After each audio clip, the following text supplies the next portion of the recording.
सूरत النساء की आयत नंबर 101। सूरह निसा का 15वां रुकू और 5वें पारे का 12वां रुकू। अल्लाह रब्बुल आलमीन ने इरशाद फरमाया, व इदा दरबतुम फिल अर्द, और जब तुम जमीन में सफर करो, फलैसा अलैकुम जुनाहुन अन तक़सुरू मिनस सलाह, तो तुम पर गुनाह नहीं कि बाज नमाजें कसर से पढ़ो। यानी जो 4 रकात वाली नमाजें हैं उनको 2 अदा करो। जोहर, असर और इशा के 4 फर्ज की जगह 2 फर्ज अदा करो। इन खिफ्तुम अन यफ्तिनकुमुल्लज़ीन कफरू, अगर तुम्हें अंदेशा हो कि काफिर तुम्हें तकलीफ देंगे। इन्नल काफिरीन कानू लकुम अदुव्वम मुबीना, बेशक कुफ्फार तुम्हारे खुले दुश्मन हैं। एक मसला तो ये समझ लें कि यहाँ भी फरमाया गया कि अगर तुम नमाजें कसर से पढ़ो तो तुम पर कुछ गुनाह नहीं, लेकिन अहादीस तैयबा में इसकी तशरीह ये की गई कि कसर से पढ़ना सफर में जरूरी है। अगर कोई शख्स जोहर की 4 रकात फर्ज को 4 ही पढ़ता है तो गलत है। उस पर लाजिम है कि वो जोहर, असर और ईशा के 4 फर्ज की जगह 2 फर्ज पढ़े जब वो सफर शरई में हो। सफर शरई से मुराद ये कि उसे अपने शहर से 92 किलोमीटर का सफर करना हो या उससे दूर जाना हो, तो इस नीयत के साथ जब अपने शहर से बाहर निकल जाए और उस हुदूद को क्रॉस कर जाए तो मुसाफिर हो जाता है। हाँ, अगर मुसाफिर किसी ऐसे इमाम के पीछे नमाज पढ़े जो मुकीम है तो इमाम 4 रकात फर्ज पढ़ाएगा और इसे भी 4 रकात फर्ज ही पढ़ने हैं। दूसरी बात यह कि यहाँ पे फरमाया गया अगर तुम्हें अंदेशा हो कि काफिर तुम्हें ईजा देंगे, तो इसकी तशरीह यह है कि अहादीस तैयबा से बात साबित है कि काफिरों का अंदेशा हो या ना हो, खौफ हो या ना हो, हर सूरत में सफर शरई में 92 किलोमीटर का अगर सफर है और इस सफर की नीयत से वो शहर से बाहर निकल गया तो उसे कसर पढ़नी है। ये भी याद रखें, कसर सिर्फ जोहर, असर और इशा के 4 फर्ज में है। 4 फर्ज की जगह 2 पढ़ने हैं। बाकी वितर पूरी पढ़नी है। सुन्नतें, नवाफिल, सुन्नत मुक्कदा, सुन्नत गैर मुक्कदा, फजर के फराइज, मगरिब के फराइज पूरे पढ़ने हैं। हाँ, सफर में अगर मुश्किल हो रही है तो सुन्नत गैर मुक्कदा और नवाफिल छोड़ दें। ज्यादा मुश्किल है तो सुन्नत मुक्कदा भी जरूरतन मजबूरी में छोड़े जा सकते हैं। बाज लोग सफर में नवाफिल पढ़ने को गुनाह समझते हैं, और अगर हम सफर में हो और जोहर की सुन्नतें पढ़ें फिर जोहर के नफिल पढ़ें तो लोग इसे समझते हैं आप गुनाह कर रहे हैं। हालांकि ऐसा नहीं है। अहादीस तैयबा से साबित है कि नबी अकरम सल्लल्लाहु अलैहि वसल्लम ने सफर में नवाफिल अदा की, और सहाबाई कराम से भी साबित है कि वो सफर में नवाफिल पढ़ा करते थे।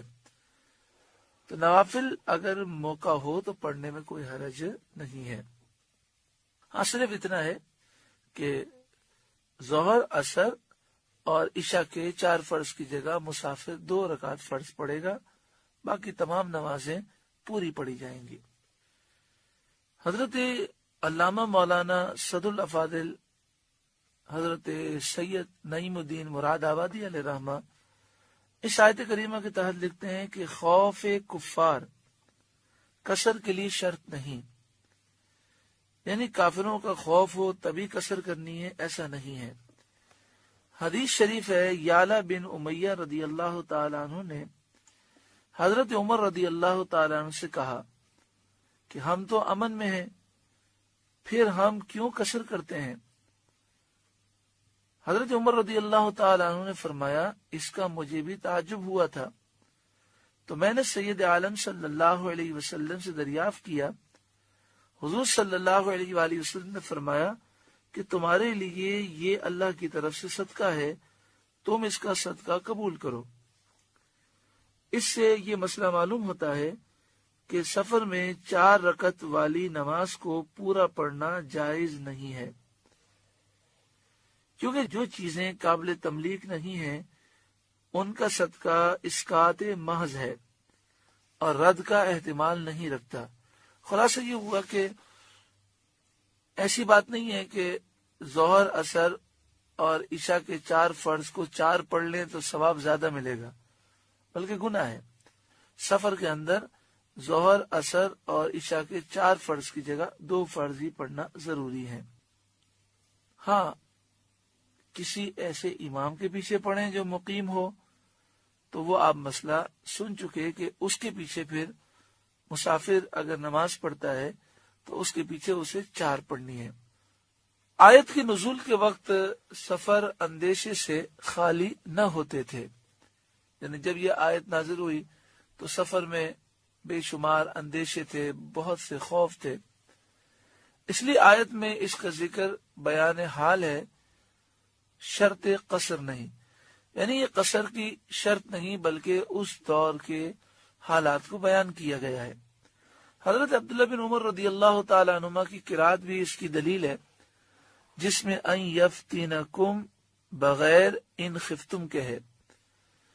یہ ساری فنی باتیں ہیں جو اہل علم کی سمجھ کے لیے ہیں۔ صحابہ رضی اللہ تعالی عنہم کا بھی یہی عمل تھا کہ امن کے سفروں میں بھی قصر فرماتے، جیسا کہ ابھی حدیث پاک سے ثابت ہوا ہے، اور احادیث سے بھی یہ مضمون ثابت ہوتا ہے۔ پوری 4 پڑھنے میں اللہ تعالی کے صدقے کا رد کرنا لازم آتا ہے، لہذا قصر ضروری ہے۔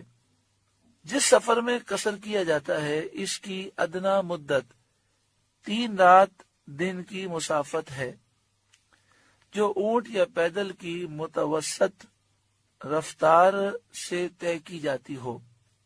یعنی ایک اونٹ اگر 3 دن اور 3 رات وہ سفر کرے، یا پیدل چلنے والا ایک درمیانی چال سے سفر کرے، تو وہ جتنا فاصلہ طے کرے گا یہ سفر کی مقدار ہے، یہ سفر کی مدت ہے، اور اس کی مقداریں خشکی اور دریا اور پہاڑوں میں مختلف ہو جاتی ہیں۔ جو مسافت متوسط رفتار سے درمیانی رفتار سے چلنے والے 3 دن میں طے کرتے ہوں اس کے سفر میں قصر ہوگا۔ ہمارے بزرگوں نے اندازہ یہ بیان کیا کہ یہ تقریباً 92 کلومیٹر بنتے ہیں۔ مسافر کی جلدی یا دیر کا اعتبار نہیں، چاہے وہ 3 دن کی مسافت 3 گھنٹے میں طے کرے، جب بھی قصر ہوگا، اور اگر 1 دن کی مسافت 3 روز سے زیادہ میں طے کرے تو قصر نہ ہوگا۔ یعنی 92 کلومیٹر اگر کوئی 1 گھنٹے میں طے کر لے تو بھی نماز قصر پڑھنی ہے، اور اگر کوئی 30 کلومیٹر 3 دن میں طے کرے تو بھی نماز قصر نہیں ہوگی کہ 30 کلومیٹر پر قصر نہیں ہوتی۔ تو خلاصہ یہ ہوا کہ سارا دار و مدار مسافت پر ہے کہ وہ سفر میں جاتا ہے تو اس کی سفر کی مدت کتنی ہے، یعنی سفر کتنی مسافت کا ہے۔